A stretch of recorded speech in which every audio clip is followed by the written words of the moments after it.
Finally आखिरकार इस tour की शुरुआत से लेकर एंड तक आते आते तीसरा वनडे वो मैच निकला जो हम कह सकते हैं कंप्लीटली सेटिस्फैक्शन वाला मैच हो सकता है।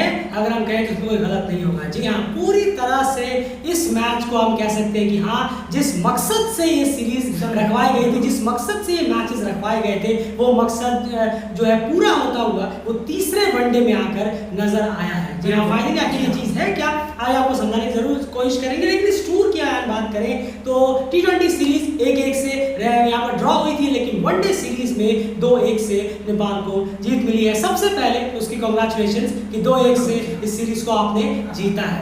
अब यहाँ पर आज के मैच की यहाँ पर सबसे पहले बात हो जाए, टॉस जीतकर नेपाल ने पहले फील्डिंग का फैसला लिया और जिम्बाब्वे से कहा कि आप आकर बैटिंग करें। तो जिम्बाब्वे पहले बैटिंग करने के लिए आई। सबसे पहली बात, जाहिर सी बात है, बहुत लॉन्ग वेट हुआ, मैं लगातार इंस्पेक्शन वहाँ कहना होगा ड्रेनेज सिस्टम को और बहुत बेहतर करने की ज़रूरत है। बहुत ज़्यादा पुअर ड्रेनेज सिस्टम जुड़ा हुआ है ट्यूब ग्राउंड के साथ। ये आज एक और उसका एग्जाम्पल देखने को हमें ज़रूर मिला है। लेकिन चलिए, 33 ओवर का मैच हुआ, जिम्बाब्वे बैटिंग करने के लिए आए एंड उस फेस को सबसे पहले अगर बात करें हम पावर प्ले के फेस को आप किस तरह से देख रहे हैं? बिल्कुल काफ़ी शानदार गया है पावर प्ले। अगर उसकी बात करें, 7 ओवर में आपके अच्छे खासे रन बने, 50 पार आपने कर लिए, 1 विकेट आपका वहाँ पर गिरा।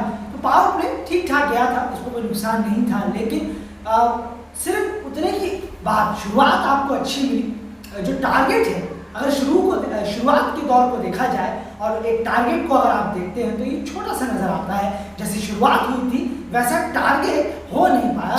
230 240 का ये टारगेट हो सकता था, लेकिन शुरुआत को देखकर मैं ये कह रहा हूँ, सिर्फ 7 ओवर को देखकर कोई नहीं कहेगा कि आप सिर्फ 215 पहुँच पाए।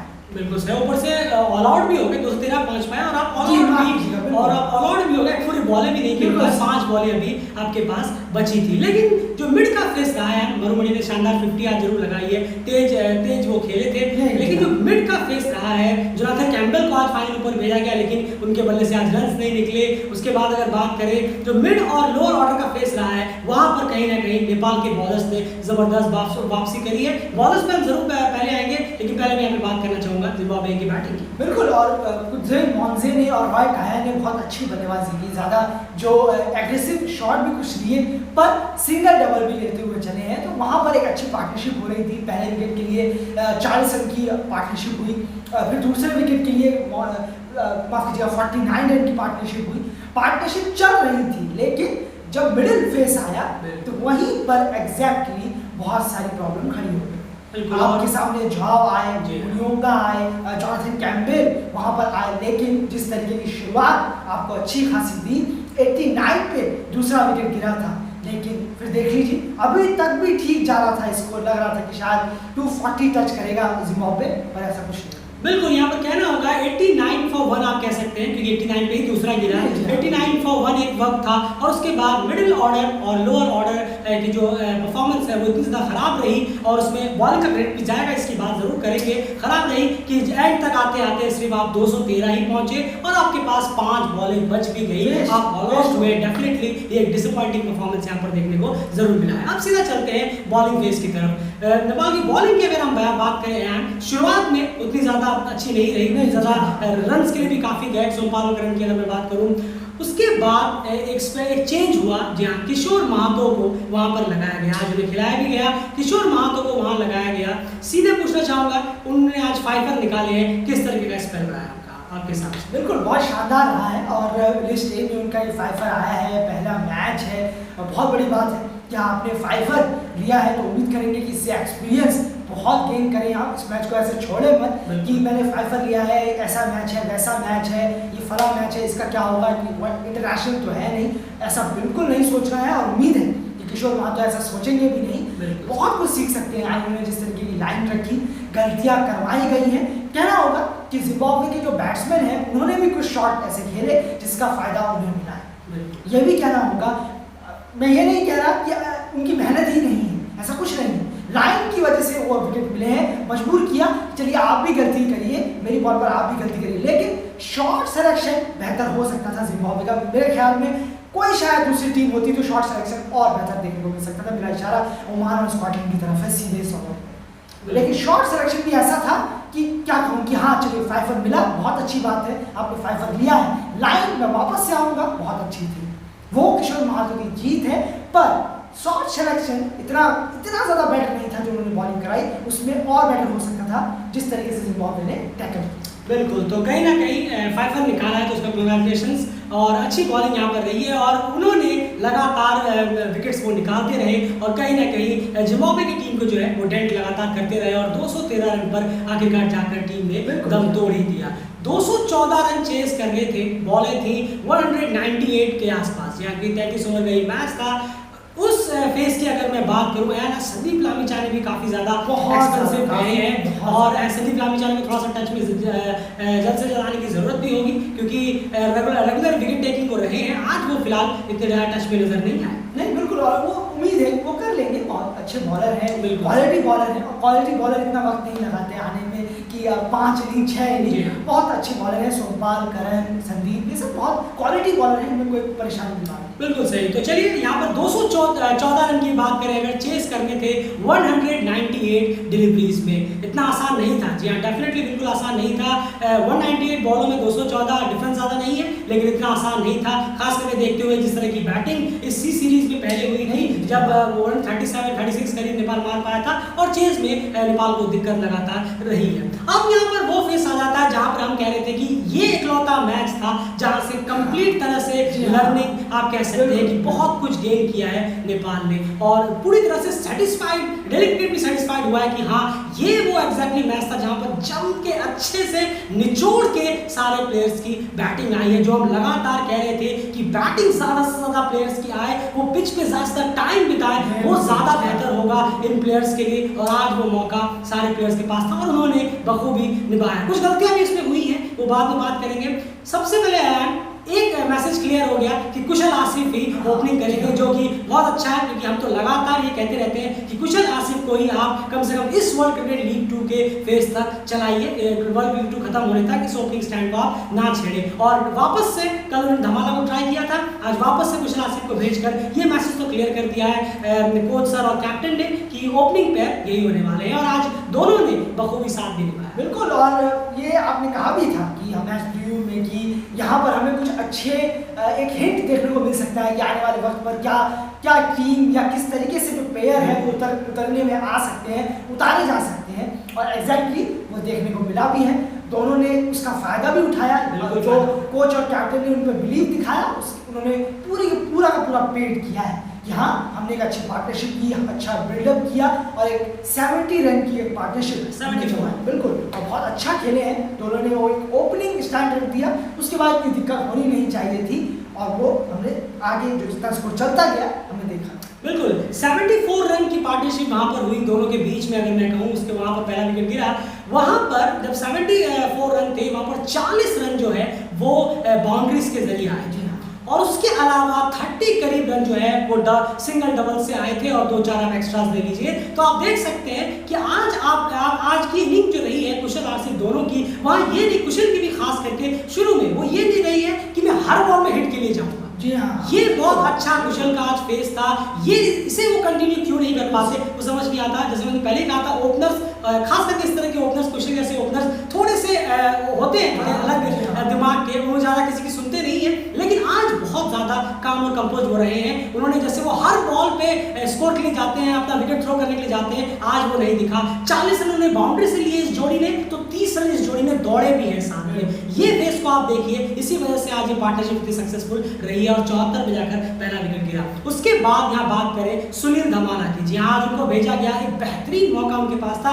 मैं कहना चाहूंगा बहुत कम ही यंग प्लेयर्स या नए प्लेयर्स होते हैं जिनको इतना लकीली प्लेटफॉर्म मिलता है। कल जब वो बैटिंग करने के लिए आए थे, मतलब सेकंड ओडीआई में, तब सिर्फ 80 रन चेस करने थे, कोई प्रेशर नहीं था उनके ऊपर। आज भी जब वो बैटिंग करने के लिए आए तो 74 रन ऑलरेडी बोर्ड में टंग चुके थे, उस वक्त भी उनके ऊपर उतना प्रेशर नहीं था, लेकिन आज यहाँ पर कहना होगा थोड़े से डिसमेंटल हो गए। बिल्कुल, और ये चीज़ है जिसपे काम करने की ज़रूरत है, और उम्मीद है कि कोच और जो वगैरह जो भी स्टाफ है वो सब इस पर ध्यान देंगे कि भाई थोड़ा कंसिस्टेंट रहने की ज़रूरत है। एक प्लेयर अगर एक मैच में 30 मार रहा है तो आखिर क्यों वो दूसरे मैच में दूसरे ही मैच में 6 रन पे आउट हो जा रहा है।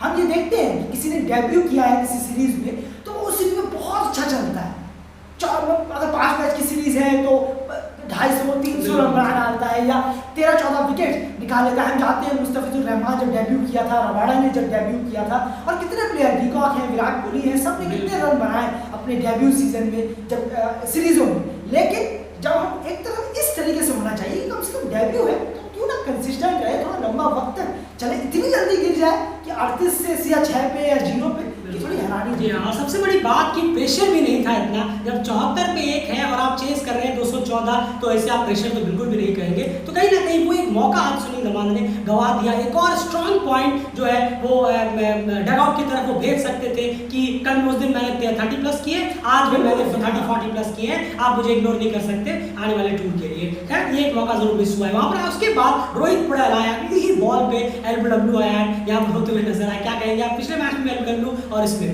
बिल्कुल देखिए, और इस बार स्वीप खेलते हुए ये हैरानी है कि स्वीप खेलते हुए तो अच्छा खेलते हैं, बहुत अच्छा खेलते हैं। मैंने कुछ टाइम पहले ही कहा था कि one of the best international cricket की मैं बात कर रहा हूँ पूरे, वहाँ पर one of the best sweep shot खेलने वाले प्लेयर में ये उसमें लिस्ट में जरूर आएंगे हमारी तरफ से।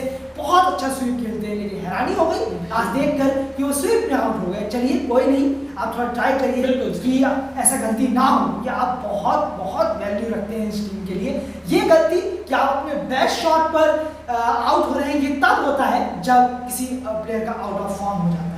जो प्लेयर आउट ऑफ फॉर्म हो जाता है काफी साल बाद खेल के, तब वो अपने स्ट्रॉन्ग जोन में आउट होने लग जाता है। तो ये चीजें ठीक नहीं है। आप तो अभी नए हैं, अभी ऐसे शॉट पर अगर आउट हो जाएंगे जैसे काम। बिल्कुल, तो और पूरी उम्मीद है कि बहुत जल्दी वो इसे टैकल जरूर कर लेंगे, क्योंकि बहुत इंपॉर्टेंट मैचेस आ रहे हैं और रोहित पड़ेल जैसे बैट्समैन की बहुत ज्यादा नेपाल को जरूरत पड़ने वाली है आने वाले अगले 8 मैच की। उसके बाद अगर बात करें तो यहाँ पर कोई दिक्कत होती हुई नजर नहीं आई, क्योंकि ये बहुत क्रूशियल मोमेंट था। 4 विकेट के साथ जिम्बाब्वे वापसी कर चुका था, लेकिन दीपेंद्र सिंह एरी और विनोद भंडारी, जी हाँ, आज दीपेंद्र सिंह एरी के बैट से रन तो निकले ही निकले हैं, साथ में विनोद भंडारी ने एक बहुत ही इंपॉर्टेंट रोल प्ले किया है। देखिए सबसे बड़ी बात है, अगर आप टीम में है, आप कोई भी नाम हो, आप ज्ञानेंद्र मल्ला हो, आप विनोद भंडारी हो, या फिर कोई भी नाम हो जो अभी टीम में, आप कुशल मल्ला हो, कोई भी आप नाम हो, अगर आप रन्स कर रहे हैं, अगर आप टीम को परफॉर्म करके दे रहे हैं, अगर आप टीम को जिता रहे हैं क्रूशियल मोमेंट्स पे, तो आपका पूरा हक बनता है कि आप उस टीम से कहें कि मैंने परफॉर्म किया है, मैं परफॉर्म करके इस टीम में रहूंगा। और विनोद भंडारी की परफॉर्मेंस जो लगातार खराब रही है,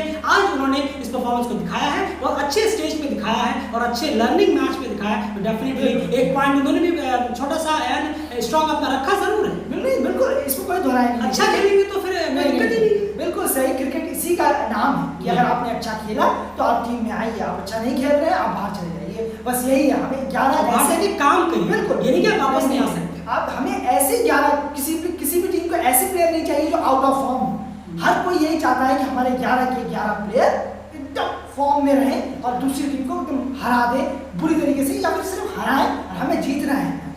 तो 11 प्लेयर फॉर्म वाले चाहिए कोच को और कप्तान को, ना कि ऐसे कि नहीं करो फॉर्म में नहीं है चलो कोई बात नहीं, ऐसा नहीं है। फिर हाँ बड़ा नाम है, थोड़े वक्त तक चलो ठीक है, लेकिन उसके बाद खटकना चालू हो जाता है। बिल्कुल, और यहाँ पर अब आप वापस बात करते हैं दीपेंद्र सिंह एरी की इनिंग की। डेफिनेटली बहुत ज़्यादा जरूरी थे उनके बैट से रन्स, और वो निकले भी हैं। बेहतरीन तेज तर्रार 60 रन के आसपास उन्होंने यहाँ स्कोर किया है, और बहुत ही ज़बरदस्त एक क्रूशियल मोमेंट में जब मैच था वहाँ से वो लगातार खींचते हुए चले गए। उनकी इस इनिंग को आप ऐसे भी देख सकते हैं यार कि वो एग्रेसिव हो गए जिम्बाब्वे के बॉलर्स पे, क्योंकि वो फेस था जब जिम्बाब्वे के बॉलर्स सोच रहे थे कि अब यहाँ पर हम मैच पे आ सकते हैं, क्योंकि यहाँ पर 4 विकेट गिर चुके थे और मैच में हम आने के लिए पूरा ज़्यादा कोशिश कर सकते हैं। लेकिन उसी वक्त और जिम्बाब्वे ने ये भी सोचा होगा कि शायद ये टीम अब थोड़ा हाइबरनेशन में चले जाए, थोड़ा सेल में चले जाए, लेकिन वो बिल्कुल भी डिफेंसिव होने नहीं दिया। यही जो होता है, थोड़ा बहुत अगर आप एक्सपीरियंस रखते हैं तो आप उसको कैरी जरूर करते हैं। दीपेंद्र सिंह एरी को लगा ही था कि ये सोचेंगे कि हम शायद सेल में जाएंगे, लेकिन ये मैं होने नहीं दूंगा। उन्होंने बहुत एग्रेसिव खेला, बाउंड्रीज निकाले, चौके छक्के निकाले, डबल्स लिए, सिंगल्स लिए और स्ट्राइक को लगातार रोटेट करते रहे। दूसरी तरफ से विनोद भंडारी ने मेक श्योर किया कि मैं इस मौके को गवाऊंगा नहीं, और यहाँ पर दीपेंद्र सिंह एरी का धीरे धीरे साथ देता रहूंगा। बीच बीच में उन्होंने भी बाउंड्रीज निकाली और एक बहुत ही comfortable 6 wicket wins at the end Nepal को मिला, और इस टूर को एक बेहतरीन नोट पर खत्म किया। कहना होगा सीरीज तो आपने जरूर जीती है और T20 सीरीज भी लगातार रहा है, लेकिन डेफिनेटली डेली क्रिकेट जो सेटिस्फैक्शन की हम बात कर रहे थे, वो अब इस मैच में जाकर कंप्लीटली सेटिस्फैक्शन मिला है कि अच्छे से बैटिंग आई और लर्निंग काफी बेहतर हुई है इस मैच में। नहीं बिल्कुल, और बहुत शानदार रहा है। और ये मैच खासकर सब लिहाज से अगर देखा जाए बिल्कुल तो बहुत कुछ चीज़ें इस पे अच्छी तरह से सामने आई हैं। बॉलिंग कैसी है, इसको हमने खिलाया तो परफॉर्म किया या नहीं किया, किशोर महतो को खिलाया, स्ट्राइक बॉलर्स नहीं चले, उसके बावजूद भी हमने रोक के रखा टीम को। संदीप, सोमपाल, करण उतने नहीं चले। मैं फर्स्ट स्पेल की बात कर रहा हूँ, संदीप तो पूरा ही नहीं चले। नहीं बिल्कुल, ये बहुत अच्छी बात है। बहुत होता है कि आपकी जब स्ट्राइक बॉलर ना चले तो भाई हमारे पास जो एक सेकंड ऑप्शन है, जो हमारा पेसर है, तीसरा पेसर, जो 2 स्ट्राइक पेसर है साथ साथ में तीसरा पेसर, आखिर वो क्या करेगा, वो किसी काम का है या नहीं। लेकिन किशोर महतो ने बहुत अच्छा काम किया और पूरी जिम्बाब्वे टीम को बहुत एकदम बैकअप पुश कर। यार मुझे एक बात आपकी याद आ रही है, जब फर्स्ट वनडे हुआ था और सेकंड वनडे भी हुआ था, तब आपने कहा था कि यहाँ पर अगर आप तीसरा पेसर साथ में लेके जाएं बजाय स्पिनर्स के इस मैचेस में तो ज़्यादा बेहतर होगा, क्योंकि आने वाले टाइमों में आपको 8 मैचेस इसी तरह के कंडीशंस में खेलने हैं। और आज एक पेसर आपने खिलाया, तीसरा पेसर आज आपने रखा परमानेंट पेसर, तो आज देखिए कितना ज़्यादा फायदा हुआ है, फाइफर हुआ है। डेफिनेटली सुशांत बारी, सागर डगल की जगह पर अगर पेसर्स को रखा जाता तो उन्हें बहुत अच्छा प्रैक्टिस मिलता, किशोर महतो को और मैचेस मिल सकते थे। नहीं बिल्कुल, और ये होगा, ये जरूर होगा जब आपके इन्वॉल्वमेंट, आप कंडीशन के हिसाब से खेलेंगे। कंडीशन आपके हिसाब से नहीं खेलेगा, ये याद रखिएगा। क्रिकेट में फुटबॉल में ये होता है, फुटबॉल अलग गेम है, उसको अलग रखिए, बारिश और आइस में भी वो गेम हो जाता है। लेकिन ये क्रिकेट है, कंडीशन आपके साथ नहीं एडजस्ट कर सकता, आपको कंडीशन के साथ एडजस्ट करना है। तो जल्द से जल्द जितना हो सके, ये नहीं कि हीरो बने, ये हम क्यों खिलाएं, अरे हम तो पेसिंग पिच में भी स्पिन को करके दिखा देंगे, हो ही नहीं सकता, करके दिखा दीजिए, हम मान जाए। बिल्कुल, तो यही सबसे बड़ी बात है देखने वाली कि इसीलिए मैंने कहा कि ये जो मैच था ये कई तरह से प्रॉपर लर्निंग और सेटिस्फाइड मैच रहा है। कम से कम हमारे लिए तो रहा है कि इस मैच से आपने काफ़ी कुछ गेन किया है, काफ़ी कुछ सीखा है। कल एक पूरा वीडियो जरूर उस पर आएगा कि आखिर इस पूरे टूर से एक मैच दर मैच उठा के हम आपके सामने प्रेजेंट करने की कोशिश करेंगे कि इस पूरे टूर से नेपाल को क्या गेन हुआ है, क्या लॉस हुआ है, क्या बेहतर हुआ है, कौन से प्लेयर्स अच्छे मिले हैं, कौन से अच्छे प्लेयर्स नहीं मिले हैं, क्या कुछ चीज़ें अच्छी हुई हैं, क्या कुछ बेहतर करना होगा। आने वाले 1 महीने, बीच में 1 महीना बचा हुआ है, वो वीडियो जरूर आएगा। और सीरीज की परफॉर्मेंस रिपोर्ट कार्ड भी कल आपके सामने प्रेजेंट करेंगे। चैनल को सब्सक्राइब जरूर कर लीजिए और आप सबसे रिक्वेस्ट है टेलीग्राम चैनल को सपोर्ट जरूर करते रहिए, लगातार पूरा वीडियो देखिए ताकि इससे हमें सपोर्ट मिल सके। वीडियो को लाइक जरूर करिए अगर आपको एनालिसिस पसंद आया है। हम यहाँ पर कहना होगा कि आप 2-1 कहेंगे इस सीरीज को, वनडे को, और हम यहाँ पर कहेंगे 1-0। क्या गलत नहीं होगा? नहीं, बिल्कुल सही, बिल्कुल जी हाँ। 1-0 क्यों, आप सब समझ गए होंगे। फिलहाल इस वीडियो में इतना ही, बहुत फायदा होगा इस 1-0 का, आपके 2-1 से ज्यादा वो आप जरूर देखेंगे अगर और मौके मिल पाते तो। खैर फिलहाल इस वीडियो में इतना ही। वीडियो को लाइक जरूर करिए और आपके राय कमेंट बॉक्स में जरूर रखिए और वीडियो को ज्यादा शेयर करिए ताकि ज्यादा लोग देख सके। कल 2 वीडियोस आएंगे, जरूर देखना मत भूलिएगा, बहुत इंपॉर्टेंट।